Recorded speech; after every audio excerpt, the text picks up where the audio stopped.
But as we speak, big tech is doing everything it can to shut down people who believe that there is something that is wrong that happened with this election. Now, again, for those that are half listening, for those that are ready to twist my words, I don't believe, I'd love it to be the case, but I don't believe that this election is going to be overturned.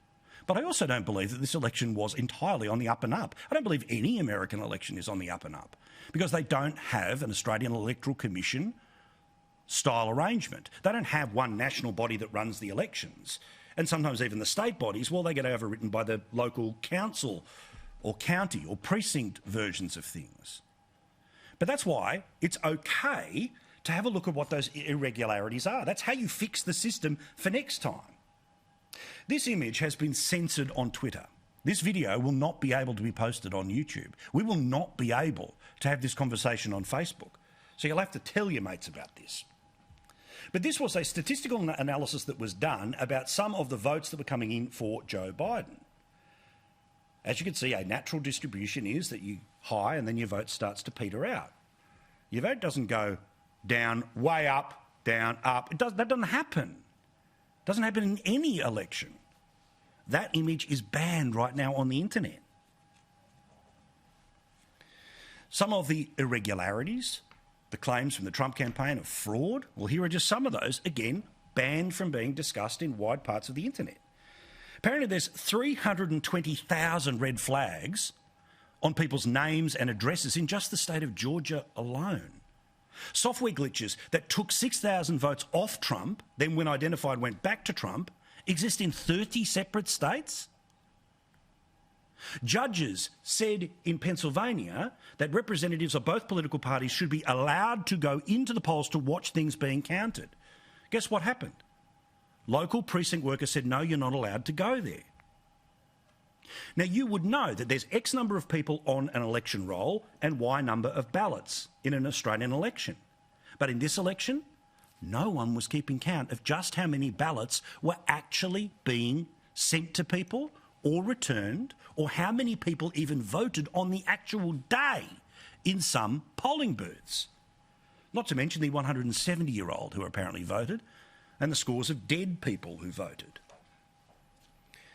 Now, Rudy Giuliani and his team believe this is the reason why Donald Trump does not need to concede, because all of these things lead to systemic problems here, there and everywhere. I think their best shot is going to be the computer glitch, but we'll see. I don't know whether they're going to be able to flip things. Again, I hope, but I'm not saying that a false hope. I'm just telling you.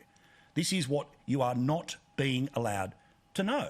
Not because it didn't happen, but because it's inconvenient for you to know how imperfect the system is. Here's Rudy Giuliani on Fox today. So we got 5 states in which we have the same 3 issues. Not being allowed to look at the mail-in ballots at all. People who have backdated, where we have backdated entries. In other words, it was supposed to be in by close of business on the 3rd. It actually says the 4th. They change it to the 3rd. And then we have dead people voting, and we have people whose vote wasn't counted. Here in Michigan, several of those claims have already been debunked by state officials, and there's been no proof of any widespread voter fraud thus far. Giuliani claims more than 500,000 votes are in question and says the president will not concede the race. And as for the legal advice which is being given to the Trump campaign via CNN, don't bother. Here is my free, unsolicited advice for President Trump. It's over. It is over. This legal strategy has almost no chance of changing the outcome of the election. The biggest problem is they simply do not have reliable evidence of widespread voter fraud. And just while we're in the business of telling you what others won't, Donald Trump is not taking longer than other presidential candidates in all of history to not concede. Al Gore waited 37 days before he did, while things were being argued in the courts. Now, you can say this is different than Florida, but the whole point is contested election goes off to the court 37 days. We ain't 37 days. We're barely 37 hours from when the media made it clear that Biden was the winner. In 2004, there were allegations that in the state of Ohio, the electoral machines, the electronic voting machines, were flipping votes from Kerry, the then Democrat, to Bush.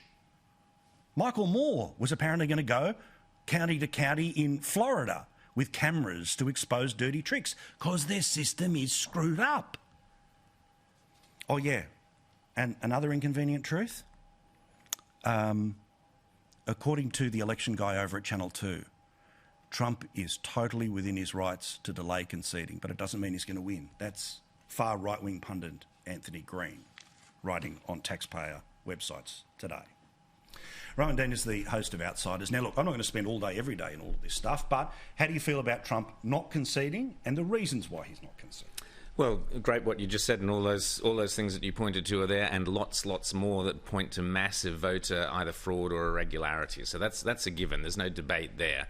Al Gore was actually president-elect for 30 days, and the world sat there as he was president-elect. The reality, the question is simply, with the voter frauds and irregularities that clearly did occur, is the legal proof there to force a recount in any of the key states? Now, the big one is Pennsylvania, and already Judge Alito, I think his name is, on the Supreme Court, has said all the votes from 8 p.m. onwards must now be segregated and kept separately from all the votes beforehand that were counted beforehand. Now, he's done that for a reason. He's not sitting there twiddling his thumbs, making up things to do. He's done that because he recognises there could well be a serious legal issue with this, in that the Pennsylvania Supreme Court changed the rules that only the Constitution can change, and only Congress can change, about when the vote takes place.